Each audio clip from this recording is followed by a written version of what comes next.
Good morning बच्चों। बेटा आज हम बात करेंगे कोलिजन की। ठीक है, कोलिजन का क्या मतलब है बेटा?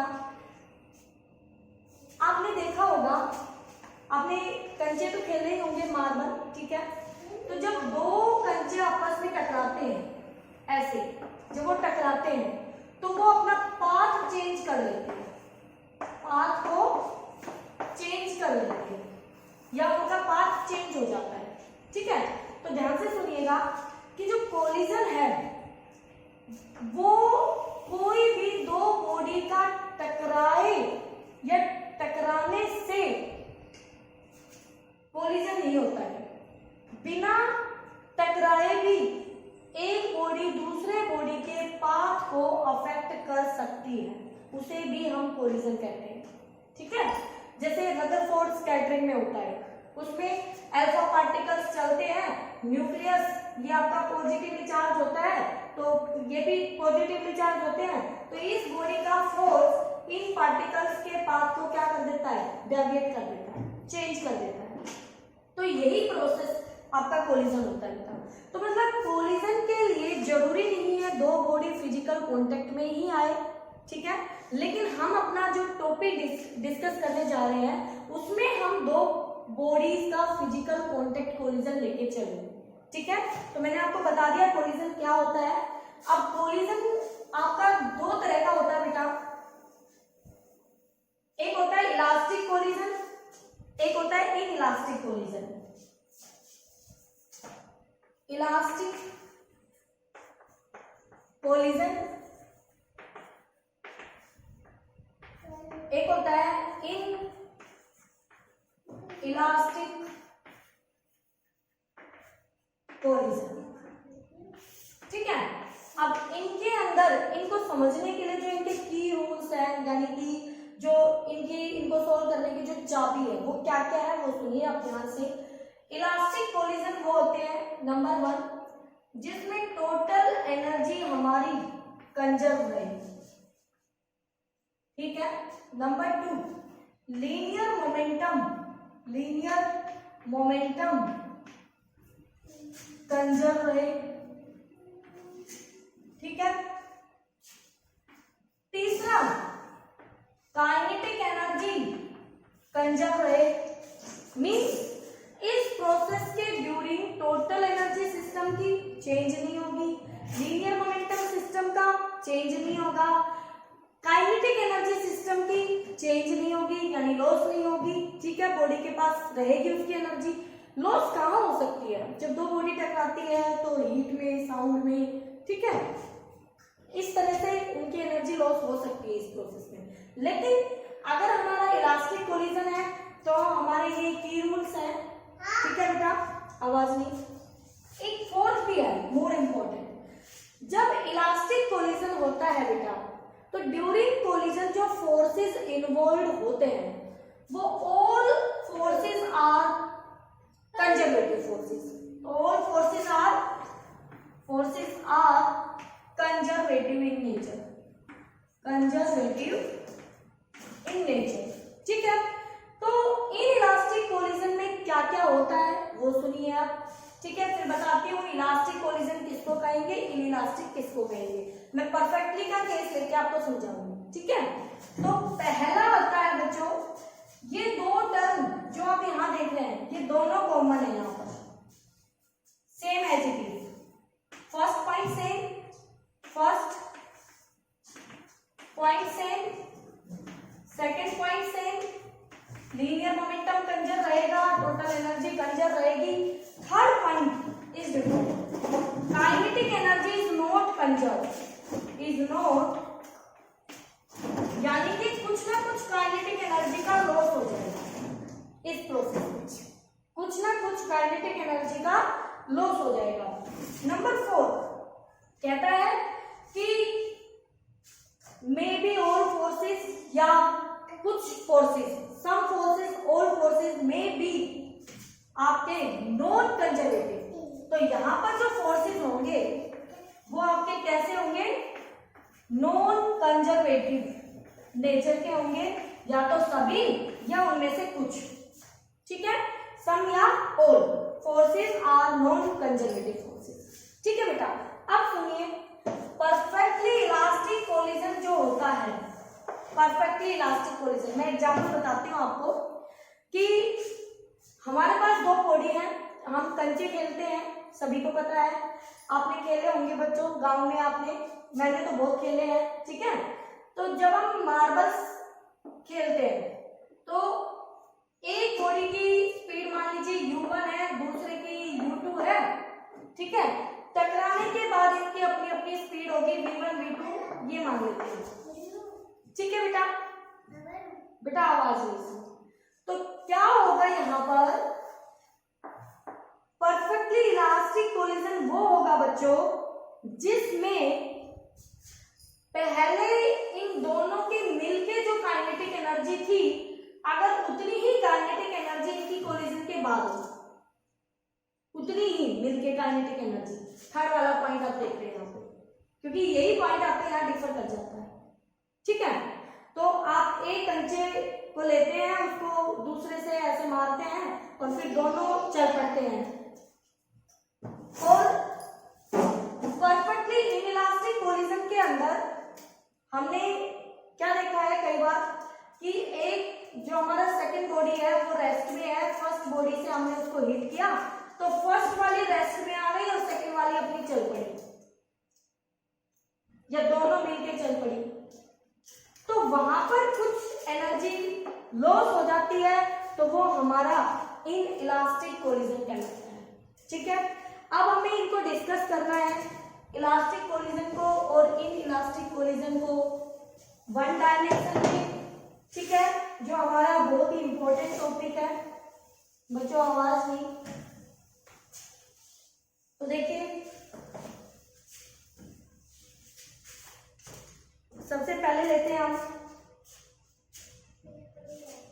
इलास्टिक कोलिजन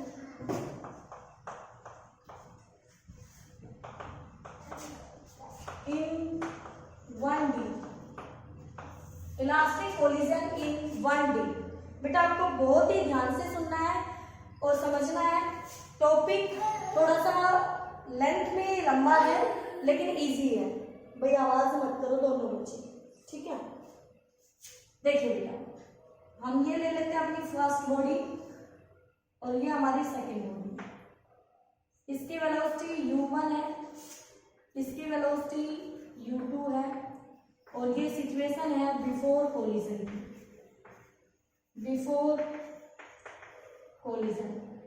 तो बेटा कोलिजन करवाने के लिए दोनों एक लाइन में चल रहे हैं, अगर इसको तेज लेंगे तो ये इससे कभी टकराएगी नहीं, तो आपको क्या करना पड़ेगा, u1 ग्रेटर देन u2। बच्चों एक मिनट रुको,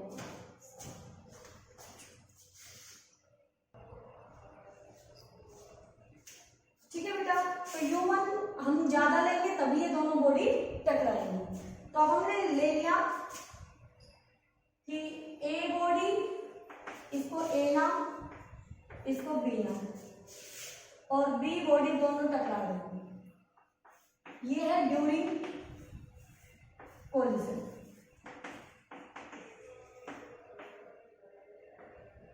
अच्छा, इसका मास m1 मान लेना और इसका m2, तो मैं यहाँ m1 m2 लिख सकती हूँ। ठीक है, आफ्टर कोलिजन क्या होगा,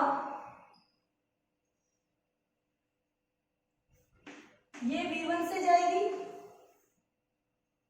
ये बॉडी आपने थोड़ी साइज में छोटी ली थी, m2, ये v2 से जाएगी।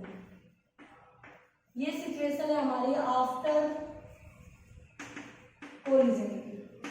तो पीछे से ये गाड़ी तेज आती हुई इसको टक्कर मारेगी तो इसकी स्पीड को बढ़ा देगी, यानी v2 ज्यादा हो जाएगा v1 से। ठीक है, तो देखिए बेटा क्या यहां पर u1 माइनस u2 इनकी रिलेटिव अप्रोचिंग स्पीड है, और मैं ये भी कह सकती हूँ relative velocity of a body with respect to second. बिल्कुल बेटा, ठीक है, तो ये इनकी अप्रोचिंग वेलोसिटी कह लीजिए, रिलेटिव वेलोसिटी।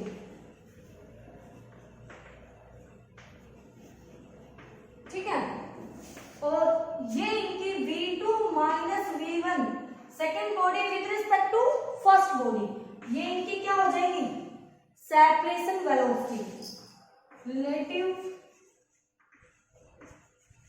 Separation velocity. ठीक है बेटा, तो डायग्राम देख लीजिए अच्छे से, क्योंकि टॉपिक थोड़ा लॉन्ग है तो मैं इसको इरेज भी करूंगी, तो ये डायग्राम समझ ले पहले आप। ठीक है, अब देखिए linear momentum is conserve, linear momentum is conserve, तो बिफोर कोलिजन लीनियर मोमेंटम लिखिए बच्चों, फर्स्ट बॉडी का m1 u1, सेकेंड बॉडी का m2 u2, आफ्टर कोलिजन, क्योंकि जितना बिफोर कोलिजन होगा उतना ही आफ्टर कोलिजन होगा, बिल्कुल, m1 v1 m2 v2, one one को एक तरफ कर लेते हैं, m1 common u1 minus v1 equal to m2 common v2 minus u2, इसको इक्वेशन 1 मान लेते हैं। ठीक है, अब काइनेटिक एनर्जी कंजर्वेशन यूज कीजिए, kinetic energy is also conserve in elastic collision. ठीक है, तो half m u1 square plus half m2 m1 u2 square equal to, after collision लिखिए बेटा, half m1 v1 square plus half m2 v2 square. बच्चों half से half cancel हो जाएगा पूरी इक्वेशन में, बिल्कुल, फिर से आपको ये 1 1 को एक तरफ करो, 2 2 को एक तरफ, तो m1 कॉमन लूंगी, तो यहाँ बच गया u1 square minus v1 square equal to m2 common v2 square minus u2 square, इसको इक्वेशन 2 मान लो। अब इक्वेशन 1 को 2 से डिवाइड कर दो, तो ये डायग्राम अगर मिटा देती हूं मैं तो आपको दिक्कत नहीं होनी चाहिए कुछ। आप देखिए ध्यान से, 1/2 किया हमने, 1 को 2 से डिवाइड, तो ये भी 1 को 2 से जैसे डिवाइड करेंगे तो यहाँ से m कटेगा और m2 से m2 कटेगा, m1 से m1 और m2 से m2, तो ऊपर ये बची, अच्छा 2 को डिवाइड कर लो, दिक्कत कुछ नहीं है, 2 को 1 से डिवाइड कर लो। ठीक है, तो इस टर्म के अपॉन में ये टर्म, तो ये आई u1 square minus v1 square upon में u1 minus v1 equal to v2 square minus u2 square upon में v2 माइनस u2। बेटा ऊपर फॉर्मूला बन रहा है a square minus b square का, a minus b a plus b, तो क्या हो जाएगा u1 minus v1 u1 plus v1 divide में u1 माइनस v1 इक्वल में v2 plus u2 v2 minus u2 upon में v2 माइनस u2, ये term इसको और ये टर्म इसको कैंसिल कर देंगे, तो यहां से आ गया हमारे पास u1 plus v1 equal to v2 plus u2। तो हमने बिफोर और आफ्टर वाली स्पीड्स को एक तरफ कर लेना है वेलोसिटी को, तो v1 को उस तरफ ले जाएंगे और u2 को इस तरफ ले आएंगे, तो क्या बना u1 minus u2 equal to v2 minus v1। Focus कीजिए ध्यान से, ये है रिलेटिव वेलोसिटी बिफोर कोलिजन, ये है रिलेटिव वेलोसिटी आफ्टर कोलिजन। जब दोनों रिलेटिव वेलोसिटी इक्वल आती है तो वो कोलिजन आपका परफेक्टली इलास्टिक कोलिजन होता है बेटा। तो यहाँ से प्रूव करना भी आ सकता है कि 1D में परफेक्टली इलास्टिक कोलिजन को प्रूव करो कि वो कैसे इलास्टिक है, तो आपको यहाँ तक प्रूव करना होगा। अब फर्दर इसको आगे बढ़ाएंगे तो हमें वैल्यूज फाइंड आउट करनी है v1 v2, यानी आफ्टर कोलिजन उनकी वेलोसिटीज क्या क्या होंगी, तो उसके लिए हम इसको और आगे कंटिन्यू लेके चलेंगे, तो हम इन इक्वेशंस का यूज करेंगे जो आपकी इक्वेशन 1 है। ठीक है, तो यहाँ से किसी एक की वैल्यू ले लेंगे, v2 ले लेंगे, तो v2 इक्वल टू आ जाएगा u1 minus u2 plus v1, और इस v2 की वैल्यू जाके यहाँ रख लेंगे या इसमें रख लीजिए, कोई दिक्कत नहीं है, कहीं भी रख लीजिए, इसमें इसको यूज कर लीजिए। ठीक है, तो यहां से क्या हुआ m1 u1 star equation implies m1u1 देख लीजिए प्लस m2u2 इक्वल में m1v1 प्लस m2v2। तो m2 तो आएगा v2 की जगह आ जाएगा u1 minus u2 plus v1।